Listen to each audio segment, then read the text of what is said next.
hafi y'Imana.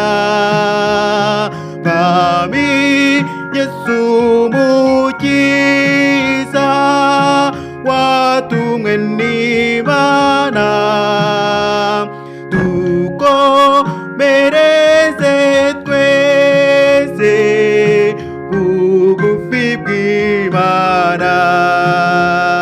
Ahatabi magarara ni hafi y'Imana, aho icyaha kitarangwa ni hafi y'Imana.